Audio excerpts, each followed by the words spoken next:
Good morning সবাইকে। আরও একটা নতুন ভোর, আরও একটা নতুন জার্নি আর আরও একটা নতুন জায়গা। তো আমরা এক্সপ্লোর করতে চলেছি হচ্ছে ঘাটশিলা। সেটা তো তোমরা অবশ্যই জেনে গেছো। তাহলে চলো এই যাত্রায় থাকার জন্য তোমরা ভিডিওটা দেখতে থাকো। আর এখন আমরা আছি হচ্ছে হাওড়া স্টেশনের বাইরে। এই যে হাওড়া স্টেশন, তো এবারে আমরা হাওড়া স্টেশনের ভেতরে ঢুকবো। তারপর গিয়ে তোমাদেরকে কোন ট্রেন কী ট্রেন সব কিছু ডিটেলস আমি দিচ্ছি। তো চলো আগে হাওড়া স্টেশনের ভেতরে ঢোকা যায়। ওকে, আর এটা হচ্ছে নিউ কমপ্লেক্স। তো হাওড়া স্টেশনে ঢোকার সাথে সাথেই এনার সাথে আমাদের দেখা হয়ে গেল। তো আমরা হাওড়া স্টেশনে ঢুকেই দেখি যে বন্দে ভারত হাওড়া স্টেশনে দাঁড়িয়ে রয়েছে। তো আমাদের ট্রেন হচ্ছে 12871 হাওড়া তিতলাগড় ইস্পাত এক্সপ্রেস। তো আমাদের ট্রেন এখনও দেয়নি, আমরা এখানে ওয়েট করছি। আমাদের ট্রেন দিলে আমরা আমাদের ট্রেনের দিকে যাব। আর আমরা টোটাল 4 জন রয়েছি। তো আমি দেখাচ্ছি তোমাদেরকে তারা কীরকম কী এক্সাইটেড। তো চলো তাদের সাথে কথা হবে। তো আমরা আজকে ঘাটশিলা যাচ্ছি, তোরা কীরকম এক্সাইটেড বল।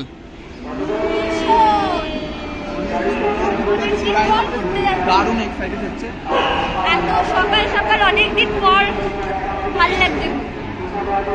হ্যাঁ, অনেকদিন পর ঘুরতে যাচ্ছি, এক্সাইটেড খুব। তো আমরা যখন হাওড়া স্টেশনে আসি তখন দেখি যে পুরো অন্ধকার ছিল। আর কিছুক্ষণ ওয়েট করার পর দেখি এই অবস্থা, আস্তে আস্তে ভোর হতে শুরু করেছে। তো কিছুক্ষণ ওয়েট করার পর দেখি যে আমাদের ট্রেন দিয়ে দিয়েছে 22 নম্বর প্ল্যাটফর্মে। আমাদের ট্রেন দিয়ে দিয়েছে, এখন আমরা ট্রেনে উঠবো। আর আমাদের কোচ হচ্ছে D5। তো চলো ট্রেন দিয়ে দিয়েছে, আপাতত ব্যাগ ফ্যাগ সেট করে ট্রেনে ওঠা যাক, তারপর কথা হচ্ছে। আর ট্রেনটা তোমাদেরকে দেখাবো কীরকম কী রয়েছে, কী কী ফেসিলিটি রয়েছে আর কীরকম সিটিং সিস্টেম রয়েছে, সব কিছু তোমাদের সাথে আমি শেয়ার করতে থাকবো। তো চলো আপাতত ট্রেনে ওঠা যাক।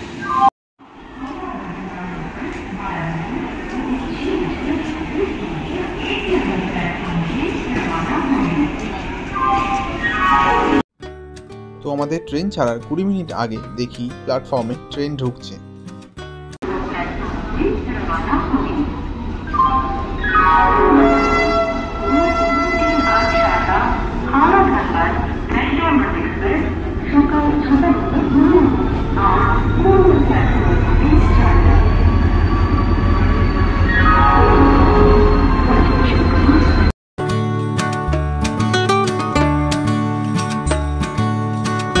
আমাদের কোচ নাম্বার ছিল হচ্ছে D5। এরপর আমরা D5 এর সামনে চলে আসি। এই যে D5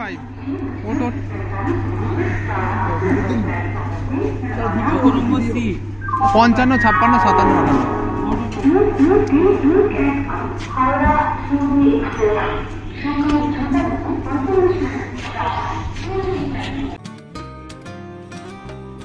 তো তোমরা দেখো ট্রেনের কন্ডিশনটা মোটামুটি এরকম ছিল যে দুপাশে তিনটে করে সিটিং সিস্টেম ছিল, আর উপরে তোমার ব্যাগপত্র রাখার একটা র্যাক ছিল।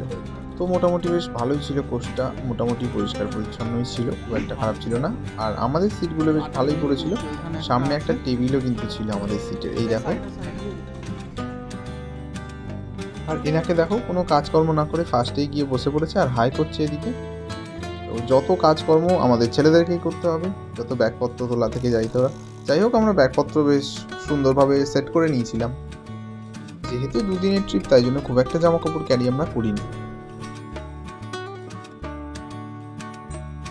তো আমাদের সিটের সামনে যে টেবিলটা ছিল, আমরা ভেবেছিলাম যে খাবার দাবার খাবো বা ভালো কোনো কাজে ইউজ করবো, বাট আমাদের সহযাত্রীরা তো টেবিলটার এই অবস্থা করেছে ব্যাগপত্র দিয়ে।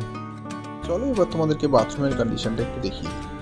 তো বাইরে এরকম একটা বেসিন ছিল, এরকম একটা মিরর ছিল, তো মোটামুটি যেমন থাকে নর্মালি তেমন।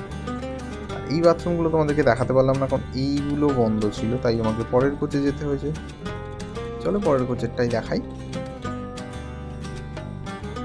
তো এরকম গেট খুলতে না খুলতেই দেখি এরকম বিশাল বড় একটা মিরর। আর মিররটা কিন্তু সত্যি মানে অনেকটা বেশ বড় ছিল। আর এই টয়লেটটার মধ্যে না ইন্ডিয়ান টয়লেট ছিল না, এখানে একটা কমোড ছিল। তো আর এখানে একটা বেসিন ছিল যেমন নর্মালি থাকে, মোটামুটি পরিষ্কার পরিচ্ছন্ন, আর জলের ফ্লো ঠিকঠাক ছিল, তো কোনো অসুবিধা ছিল না। আমিও একটু সুযোগে কেত মেরে নিলাম। তো এরপর আমরা যে যার সিটে বসে পড়ি আর অপেক্ষা করতে থাকি যে আমাদের ট্রেনটা কখন ছাড়বে। তো তো আমাদের ট্রেন ছাড়ার সময় ছিল 6:35, তো বেশি লেট না, মাত্র 3 মিনিট লেট করে আমাদের ট্রেনটা কিন্তু 6:38-এ হাওড়া থেকে ছেড়ে চলতে শুরু করে। আর ছাড়ার সময় কিন্তু ট্রেনের স্পিড খুবই কম থাকে, সেটা তোমরা সবাই জানো।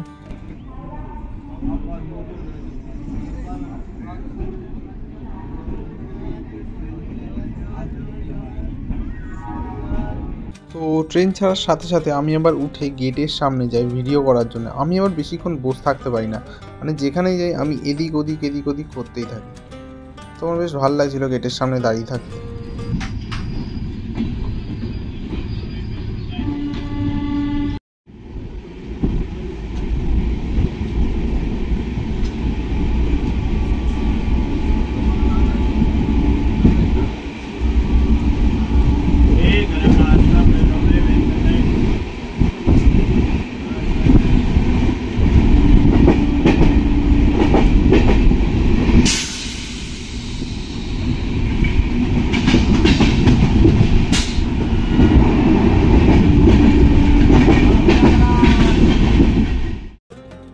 ট্রেন শহরাঞ্চল ছাড়িয়ে একটু গ্রামের দিকে ঢুকতেই নিল দেদার গতিবেগ, আর আমরাও সেটা বেশ উপভোগ করছিলাম।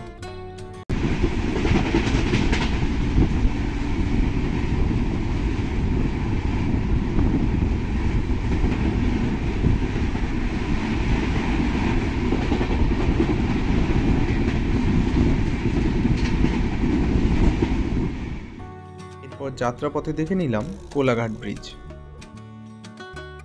কোলাঘাট পেটাতেই আমরা হালকা টিফিন করার জন্য বসে পড়লাম।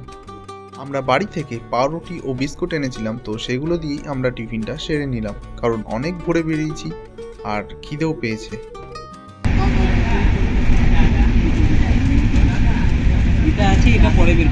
আচ্ছা ঠিক আছে। আর এর কিছুক্ষণ পরেই এলো এই যাত্রাপথের প্রথম স্টপেজ খড়গপুর, আর আমিও নেমে পড়লাম। এই দূরে কোথাও ঘুরতে যাওয়ার সময় এই যে স্টপেজগুলো পড়ে, এগুলোতে কিন্তু নামার এক অন্যরকমই আলাদাই একটা মজা আছে।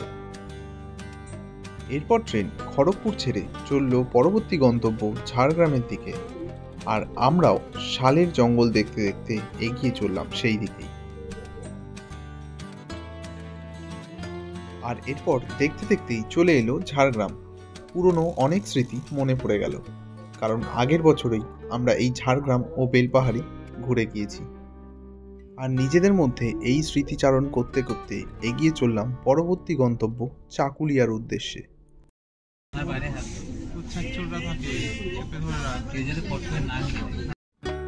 ঝাড়গ্রাম ছাড়ার কিছুক্ষণের মধ্যেই ট্রেনের গতিবেগ ছিল ঠিক এই রকম।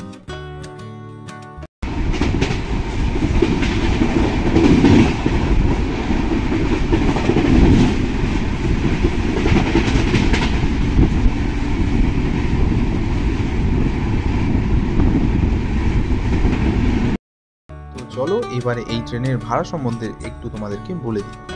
তো এই ট্রেনের ভাড়া হচ্ছে এক পিঠের জন্য 115 টাকা, ও যেতে ও আসতে দু পিঠের জন্য 230 টাকা। আর হাওড়া থেকে ঘাটশিলা যেতে এই ট্রেন দেয় মাত্র 3টে স্টপেজ, প্রথম খড়গপুর, দ্বিতীয় ঝাড়গ্রাম ও তৃতীয় চাকুলিয়া। এরপরেই কিন্তু ট্রেন পৌঁছে যায় ঘাটশিলা। এরপর চাকুলিয়া ছেড়ে যখন ট্রেন আবার চলতে শুরু করলো, আমরা আবার সুন্দর শালের জঙ্গল দেখতে দেখতে এগিয়ে চললাম ঘাটশিলার দিকে। বেশ অপূর্ব সুন্দর লাগছিল এই দৃশ্য।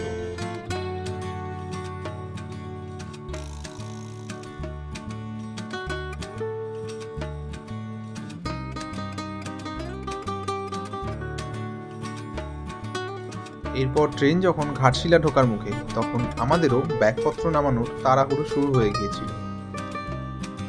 এরপর ট্রেন ঘাটশিলা ঢুকতেই দেখি এরকম একটা লম্বা লাইন, মানে ট্রেন থেকে নামার লাইনে না।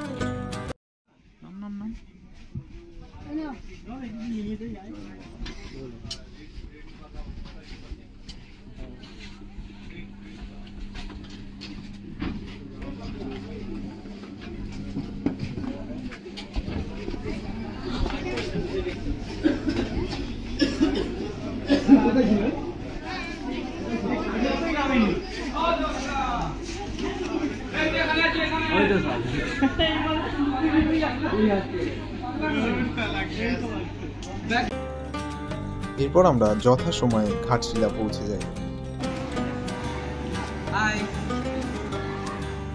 আমরা এসে পৌঁছে গেছি ঘাটশিলা, আর তোমরা দেখলে আমাদের Howrah to Ghatshila train journey. যদি ভিডিওটা তোমাদের ভালো লেগে থাকে তো অবশ্যই একটা লাইক করে দিও, আর কমেন্ট করে জানিও যে তোমাদের ভিডিওটা কেমন লাগলো, আর চ্যানেলটা সাবস্ক্রাইব করে পাশে দিও। আজকের মতো টাটা, আবার খুব শীঘ্রই দেখা হবে একটা নতুন ভিডিওর সাথে। এরপর সিঁড়ি দিয়ে উঠে 1 নম্বর প্ল্যাটফর্মের বাইরে আমরা চলে যাই ঘাটশিলা ভ্রমণের উদ্দেশ্যে। সেই ভিডিও নিয়ে খুব শীঘ্রই হাজির হব। ততক্ষণ ভালো থেকো সবাই।